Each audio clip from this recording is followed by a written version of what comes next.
one of the advantages of being on the Honoring Nations Board of Governors is that you get to choose to visit some of the sites as part of the evaluation process. And at one point in particular, I and my wife Carol Goldberg, we were doing research on policing in Indian country, and there was a case that we had before the Honoring Nations Board, which was Flandreau, South Dakota. And it was an extraordinary case in intergovernment relations, and I just want to give you a little brief overview of that as a segue into this topic. Flandreau is a Santee Sioux reservation. It's, I think, many of the Christian Indians from Nebraska had migrated there sometime probably in the late 1800s. And they established themselves in a town, which is now Flandreau. And the reservation and the town merged together over time. And the town was relatively small as well as the tribe. And both the tribe and the town didn't have enough resources to actually form a police department. And the county, of course, had police, but the police in the county didn't do arrests or trafficking or any of those kinds of things. They spent a lot of times delivering various kinds of court orders and things like that. So that there was a big vacuum, both in the city and in the reservation, for police coverage and safety. And so what happened in this situation was that both the police and the reservation, a rather unusual alliance, decided to get together and organize a police department.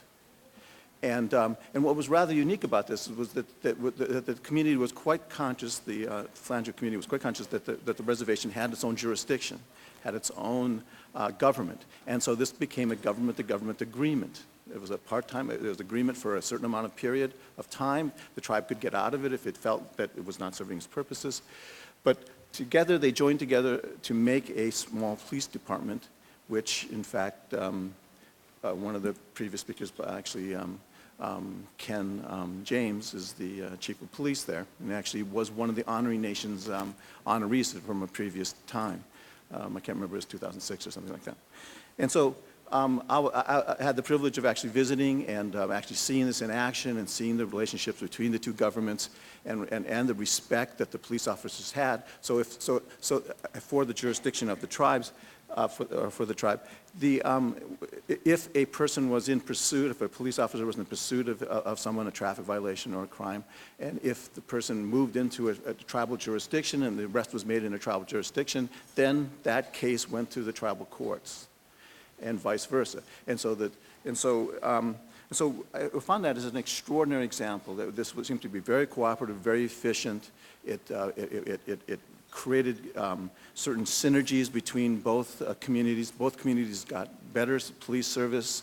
They combined their resources, they collaborated, and they respected both of their jurisdictions so that no sovereignty was given up by the tribe in this arrangement, but at the same time they got efficient service. And so I think that those are some of the assets of intergovernment relations. It is efficiency, it's collaboration, it's honoring and strengthening sovereignty, because in these agreements you recognize as a government and you establish that relationship. And once you establish a relationship like this police department, you can establish other relationships, not only with that government, but with some of the other local governments. So we found that a very promising story. Now, I'd like to say that those are all good reasons to establish government-to-government relations, but I'd also like to say that government-to-government relations are not new things in Indian country, that these have been done probably thousands of years before the Europeans ever came. And there are all kinds of agreements and treaties of friendship that are made between tribes. And when the Europeans first came, the relationship that the Europeans have to the Indians is largely through treaties of friendship. That there's a very large number of these treaties, thousands of them, that were negotiated in the early period. And what was really remarkable about these treaties was that they were negotiated under tribal etiquette, that the rules of negotiation were in fact done in Indian manner.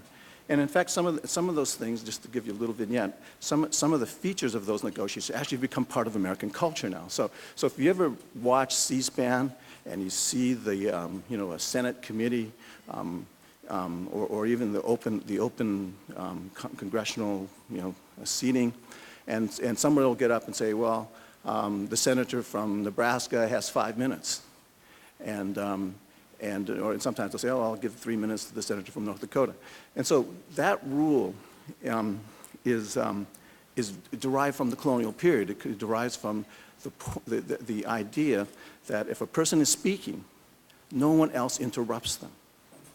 Now that's Indian protocol in the negotiation of a treaty. The rules were that if a person is speaking, even now in Indian country, no one else speaks while that one person is speaking.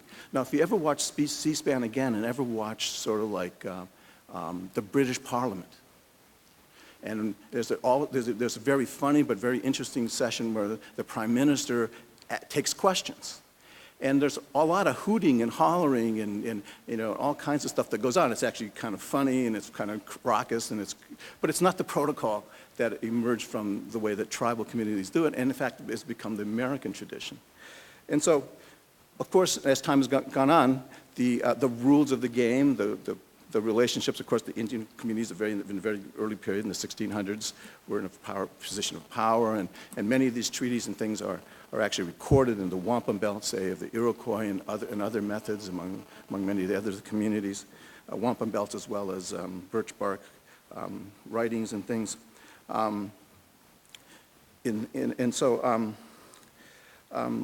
there is this long tradition, and I think in the beginning, like I said, the rules are sort of native rules, but over time those have changed, and the world now is that we're sort of working in the context of American negotiation, American rules. But I think that that's something that we should look at, because when we go to the negotiation table, we should see that we are representing a certain culture, a certain point of view, and that may be alien to the negotiators, but I think that that's all part of the story of who we are. I mean, I think that efficiency and cooperation are very important, but at the same time, we want to sort of do in a way that is compatible with our own culture, that making these agreements, in fact, is an old cultural way of managing relationships with other people, with other nations. And so, but I would also like to say that in the reality is that it's not so easy to make some of these agreements. And in many places, it is very difficult.